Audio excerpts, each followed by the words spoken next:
வணக்கம் நண்பர்களே, welcome back to epic life. நான் உங்கள் வெற்றி கூட்டாளி. இன்றைய வீடியோ பதிவின் மூலமா மனதளவில் வலிமை உள்ளவங்க கிட்ட காணப்படுற 9 குணங்கள் என்ன அப்படிங்கறத பார்க்க போறோம். இந்த 9 குணங்கள்ல எத்தனை குணங்கள் உங்ககிட்ட இருக்கு அப்படிங்கறத நோட் பண்ணிக்கிட்டே வாங்க. சரி, உங்ககிட்ட மன வலிமை அதிகமா இருந்துச்சு அப்படின்னா இந்த 9 குணங்கள் காணப்படும். என்னென்ன அப்படின்னு சொல்லிட்டு பார்க்கலாங்களா? முதலாவது, மனதையும் அறிவையும் சமன்பாட்டில் வைத்திருப்பீர்கள். நம்முடைய வாழ்க்கை அப்படிங்கிறது நம்முடைய சிந்தனையின் அடிப்படையில் இருக்கு. நம்ம எப்படி சிந்திக்கிறோம் அப்படின்னா, ஒன்னு அறிவுபூர்வமா சிந்திப்போம், லாஜிக்கலா சிந்திப்போம். இன்னொன்னு அப்படின்னா மன ரீதியாக நம்ம சிந்திப்போம். அதாவது நம்ம வச்சுக்கிற நம்பிக்கைகள் அடிப்படையில் உணர்ச்சி வசப்படுவோம், அல்லது உணர்ச்சிகளின் அடிப்படையில் நம்ம சிந்திப்போம். ஸோ நீங்கள் மனதளவில் வலிமை உள்ளவங்களா இருந்தீங்க அப்படின்னா நீங்கள் இந்த ரெண்டையுமே சமன்பாட்டில் வச்சுருப்பீங்க. உணர்ச்சி வசப்பட்டு தப்பாக எந்த முடிவும் எடுக்க மாட்டீங்க. நான் அறிவுபூர்வமாக செயல்படுறேன் அப்படின்னு சொல்லிட்டு நம்பிக்கை இல்லாத ஒரு வாழ்க்கையும் நீங்கள் நடத்தி கொண்டிருக்க மாட்டீர்கள். நீங்கள் இந்த ரெண்டையுமே ஒன்றா நீங்கள் மேனேஜ் பண்ணுவீங்க. அதாவது அறிவுபூர்வமாகவும் சிந்திப்பீங்க, மனசையும் பயன்படுத்துவீங்க. மனசு செயல்படும் போது அறிவு கிட்ட அட்வைஸ் கேட்பீங்க, அறிவு செயல்படும் போது மனசை நீங்க அந்த கட்டுப்பாட்டை எடுத்துக்கிறதுக்கு அனுமதிப்பீங்க. இரண்டாவது, உருப்படியான செயல்களை தேர்ந்தெடுப்பீர்கள். Productive behaviour. அதாவது நாம ஒரு வேலையை செய்யாமல் இருக்கிறதுக்கு அது இது அப்படின்னு சொல்லிட்டு எல்லா காரணங்களையும் நம்ம சொல்லிக்கிட்டே இருக்கலாம். நம்ம ஒரு உருப்படியான வேலையை செய்யாமல் நம்ம என்டர்டெயின்மெண்ட்ல மூழ்கி இருக்கலாம், அல்லது எதுவுமே பண்ணாம சும்மா இருக்கலாம். ஆனால் நீங்க மன வலிமை உள்ளவங்களா இருந்தீங்க அப்படின்னா நாம ப்ரொடக்டிவாக இருந்தால் மட்டும்தான் நம்முடைய லைஃப்பில் இம்ப்ரூவ்மெண்ட் இருக்கும். என்டர்டெயின்மெண்ட்டோ அல்லது ரெஸ்ட் எடுக்கிறதோ இது எல்லாமே நான் ப்ரொடக்டிவாக இருக்கிறதுக்கு எனக்கு ஹெல்ப் பண்ணுறதுக்கு, என்னுடைய மைண்டையும் உடம்பையும் ரெஃப்ரெஷ் பண்ணுறதுக்கான ஒரு விஷயம் அப்படிங்கிறது உங்களுக்கு நல்லா தெரிஞ்சு அதை எங்கே பயன்படுத்தணுமோ, அதாவது என்டர்டெயின்மெண்ட்டையோ ரெஸ்ட்டையோ அல்லது மற்ற எந்த ஹாபியாக இருந்தாலும் எதற்கு சரியாக பயன்படுத்தணுமோ அதற்கு சரியாக பயன்படுத்திட்டு உருப்படியான செயல்களை செய்யறதுக்கு மட்டுமே உங்களுடைய நேரத்தை அதிகமாக பயன்படுத்துவீர்கள். மூன்றாவது, மாற்றம் வரும்போது அதை ஏற்றுக்கொண்டு மாற முடியும் என்பதில் தன்னம்பிக்கை கொள்வீர்கள். தோல்வியில 2 வகை தோல்வி இருக்குங்க. என்ன அப்படின்னா, முதலாவது வகை தோல்வி அப்படிங்கிறது நாம ஒரு செயலை செஞ்சு தோத்து போறது. அதாவது ஏதோ ஒரு தவறு பண்ணியோ அல்லது நம்ம ஒரு விஷயத்தை சரியா பண்ணாம விடுறதுனால நமக்கு கிடைக்கக்கூடிய ஒரு விஷயம் தோல்வி அப்படின்னு எடுத்துக்கலாம். இந்த தோல்வியில 2வது வகை இருக்கு. அது என்ன அப்படின்னா, செயலை செய்யாமையே இது செஞ்சா நமக்கு ஒத்து வராது, இதெல்லாம் நமக்கு செட் ஆகாது அப்படின்னு சொல்லிட்டு எந்த செயலையுமே செய்யாம தவிர்த்துட்டு போறது 2வது வகை தோல்வி.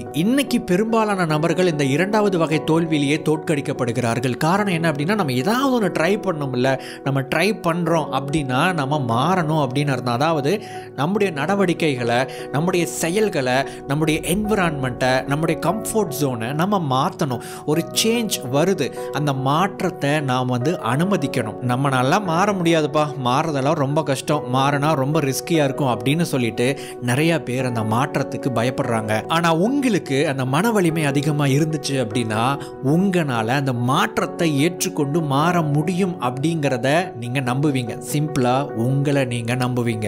4வது, உங்களை தடுக்கும் பயத்தை எதிர்கொள்வீர்கள். இதற்கு நான் விளக்கம் கொடுக்கணும் அப்படின்னு அவசியம் இல்லை அப்படின்னு நினைக்கிறேன்.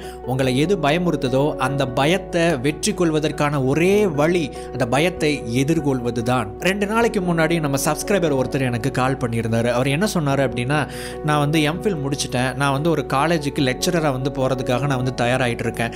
ஆனால் நான் அங்கே போனால் நல்லா பெர்ஃபார்ம் பண்ணுவேனா மாட்டேனா, என்னால் நல்லா பேச முடியுமா, பப்ளிக் ஸ்பீக்கிங் பண்ண முடியுமா, நல்லா கிளாஸ் எடுக்க முடியுமா அப்படின்னு சொல்லிட்டு எனக்கு பயமாக இருக்குது. இந்த பயத்தை எப்படி போக்குறது அப்படின்னு ஒரு கேள்வி கேட்டார். அவருக்கு நான் சொன்ன பதில் என்ன அப்படின்னு தெரியுங்களா? இந்த பயம் எல்லாம் போனதுக்கு அப்புறம் தான் நான் வேலைக்கு போவேன் அப்படின்னா உங்களால் நீங்கள் எத்தனை வருஷம் இருந்தாலும் எத்தனை ஜென்மம் எடுத்தாலும் வேலைக்கு போகவே முடியாது.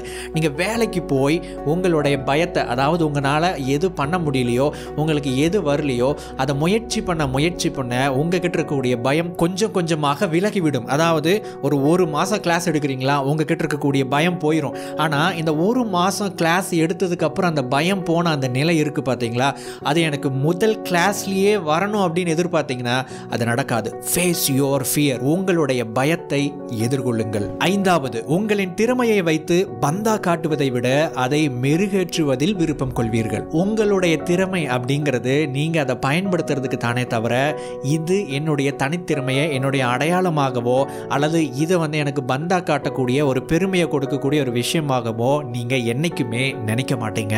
6வது, உங்களிடம் என்ன இருக்கிறது என்பதில் அல்ல, நீங்கள் யாரா இருக்கிறீர்களோ அதை பெரிதாக எண்ணுவீர்கள். செல்ஃப் ஒர்த் அப்படின்னு சொல்லிட்டு ஒன்று இருக்குங்க. அதாவது சுய மதிப்பு, அதாவது நீங்கள் உங்களை எப்படி ஒரு மதிப்பீடு செய்கிறீங்க அப்படின்னு ஒரு விஷயம் இருக்குது. அதை எந்த அடிப்படையில் செய்வீங்க அப்படின்னா, உங்ககிட்ட எந்த அளவுக்கு ஒரு ஸ்டேட்டஸ் இருக்குது, உங்ககிட்ட எந்த அளவுக்கு பணம் இருக்குது, உங்ககிட்ட எந்த அளவுக்கு பொருட்கள் இருக்குது, நீங்கள் எப்படி ட்ரெஸ் பண்ணுறீங்க அப்படிங்கிற உங்களுடைய அந்த வெளிப்புற தோற்றத்தில் இருக்கக்கூடிய விஷயத்தை வச்சு கிடையாது. உங்ககிட்ட என்ன அறிவு இருக்குது, உங்ககிட்ட என்ன திறமை இருக்குது, உங்களால் என்ன ஒரு விஷயத்தை செய்ய முடியும், அதற்கான எந்த திறன் இருக்குது, திராணி இருக்குது அப்படிங்கிற விஷயத்தை வச்சு நீங்கள் உங்களை நீங்களே ஒரு மதிப்பீடு செய்து கொள்வீர்கள். 7வது, தோல்விகளை கண்டு துவண்டு போக மாட்டீர்கள், திரும்ப எழுவீர்கள். தோல்வி, தவறு செய்கிறது, இது எல்லாமே இயல்பான ஒரு விஷயம். நம்ம மாறிக்கிட்டு இருக்கிறோம் அப்படிங்கிறதுக்கான அடையாளம் தான் இது. அந்த அடையாளத்தை புரிஞ்சுக்கிட்ட நீங்கள் தோல்வி வரும்போது அதோடு நீங்கள் நின்று விட மாட்டீர்கள், திரும்ப முயற்சிப்பீர்கள். 8வது, நீங்கள் சாத்தியமான நேர்மறை சிந்தனையாளராய் இருப்பீர்கள். Realistic optimism. ஆப்டிமிசம் அப்படின்னா பாசிட்டிவாக நம்ம திங்க் பண்ணுறது, பாசிட்டிவான மனநிலையோடு எல்லா விஷயத்தையும் அணுகிறது. இந்த பாசிட்டிவிட்டி அப்படிங்கிற பேரில் நிறைய பேர் ஓவர் கான்ஃபிடென்ட் டெவலப் பண்ணிக்கிறாங்க. அதாவது எல்லாமே நல்லா நடந்துரும், எல்லாமே சரியாக நடந்துரும் அப்படிங்கிற ஒரு மனநிலையை அல்லது இந்த ஓவர் கான்ஃபிடென்ட்டை வளர்த்துக்கிறாங்க. ஆனால் நீங்கள் பாசிட்டிவ் மைண்ட் செட்டும் இருக்கும் உங்ககிட்ட. அட் த சேம் டைம் நீங்கள் ரியலிஸ்டிக்காக, அதாவது நடைமுறைக்கு சாத்தியம் என்ன அப்படிங்கிறதையும் நீங்கள் பார்ப்பீங்க. நம்ம முதல் பாயிண்ட் பார்த்தோம் இல்லைங்களா, மனசையும் அறிவையும் ஒன்றா சமன்படுத்துவீங்க. அதாவது ஒரு விஷயம் தவறாக போகிறதுக்கு வாய்ப்பு இருக்குது அப்படின்னா அதை சரியாக என்னால் மாற்ற முடியும் அப்படின்னு நம்பி நீங்கள் செயல்படுவீங்க. சரியாக நடந்துரும் அப்படின்னு குருட்டுத்தனமாக நம்பிக்கிட்டு இருக்க மாட்டீங்க. இதுதான் ரியலிஸ்டிக் ஆப்டிமிசம் அப்படிங்கிறது. 9வது, உங்களின் முடிவுகளுக்கான விளைவுகளை நீங்களே பொறுப்பேற்றுக் கொள்வீர்கள். நாம் ஒரு முடிவு எடுக்கிறோம், அது சரியானதாக இருக்கலாம், தவறானதாக இருக்கலாம். நம்ம தவறான ஒரு முடிவை எடுக்கும்போது, ஐயோ நம்ம இப்படி தவறான முடிவு எடுத்துட்டோமே அப்படின்னு நம்ம நொந்துக்குவோம். சரியான முடிவு எடுக்கும்போது நான் எடுத்த முடிவு சரியாயிருச்சு அப்படின்னு பெருமை கொள்வோம். ஆனால் நீங்கள் எப்படி இருப்பீங்க அப்படின்னா, அது சரியாக வந்தாலும் சரி, தவறாக வந்தாலும் சரி, முடிவை நான் எடுத்தது, அதற்கான விளைவுகளை, அதில் என்னென்ன விஷயங்கள் இருக்கோ அதை நானே ஃபேஸ் பண்ணிக்கிறேன் அப்படிங்கிற பொறுப்புணர்ச்சி உங்ககிட்ட அதிகமாக இருக்கும். இந்த பொறுப்புணர்ச்சி இருக்கிறதுனால நீங்கள் தவறான முடிவுகளை எடுத்தாலும் கூட படிப்படியாக சரியான முடிவுகளை எடுப்பது எப்படிங்கிற வாழ்க்கையினுடைய மிகப்பெரிய பாடத்தை நீங்கள் இதன் மூலம் கற்றுக்கொள்வீர்கள். நண்பர்களே, இந்த பொதுவான 9 குணங்கள் மன வலிமை உள்ளவங்க கிட்ட இருக்கும். அதே மாதிரி இந்த 9 குணங்களில் எந்த குணம் உங்ககிட்ட இருக்கு, எந்த குணம் உங்களுக்கு தேவை அப்படின்னு இந்த அடிப்படையில் கொஞ்சம் சிந்தியுங்க. நிச்சயமாக உங்கள் வாழ்க்கை மாறத் தொடங்கும். இந்த வீடியோ உங்களுக்கு யூஸ்ஃபுல்லாக இருந்திருக்கும் அப்படின்னு நம்புகிறேன். அடுத்த வீடியோ பதிவில் மேலும் ஒரு பயனுள்ள தகவலோடு உங்களை சந்திக்கிறேன். தேங்க்ஸ் ஃபார் வாட்சிங்.